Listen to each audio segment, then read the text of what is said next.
the mouse who saved the lion in the heart of a dense, green forest. There lived a mighty lion named Leo.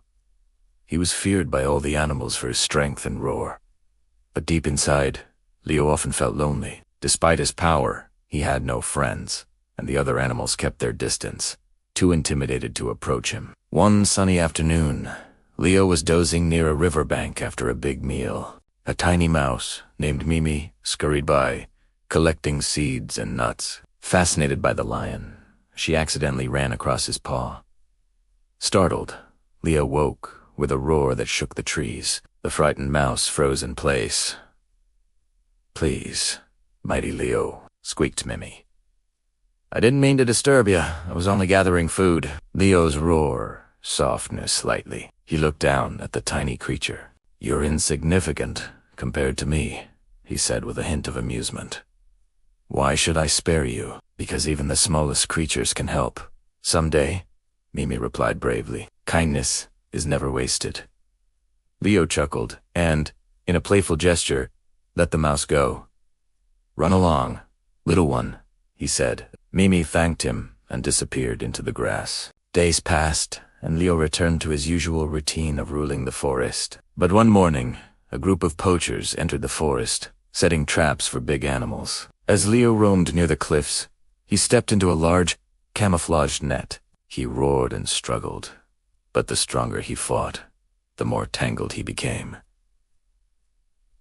Panic gripped him. For the first time, Leo felt powerless. Mimi, who was nearby collecting berries, heard the roars and raced to the source. She recognized Leo immediately and ran to the net.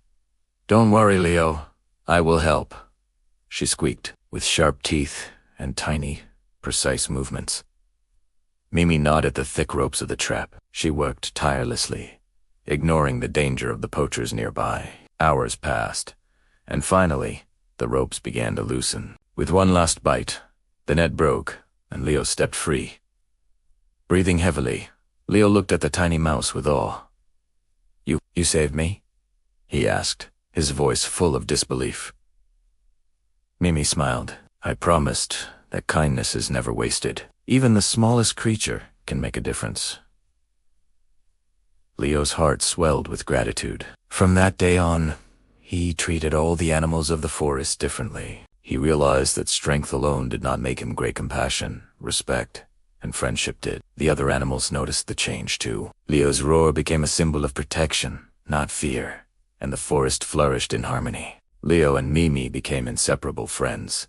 Together, they helped animals in need, resolved conflicts, and even protected the forest from further poacher threats. Leo often reflected on the day he spared Mimi.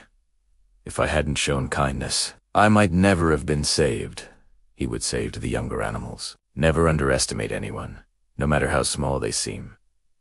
News of the mouse who saved the lion spread beyond the forest. Young animals learnt the value of courage, bravery, and helping others. The story reminded everyone that strength and size are meaningless without humility, empathy, and friendship. In time, Leo became known as the wise guardian of the forest, and Mimi as the brave little hero. Together, they showed that real greatness comes not from power, but from the courage to care, the wisdom to value others, and the heart to act selflessly. Moral: true strength is not measured by size or power, but by compassion, humility, and the courage to help others. Even the smallest act of kindness can create the biggest impact, and friendship often bridges the gap between weakness and greatness.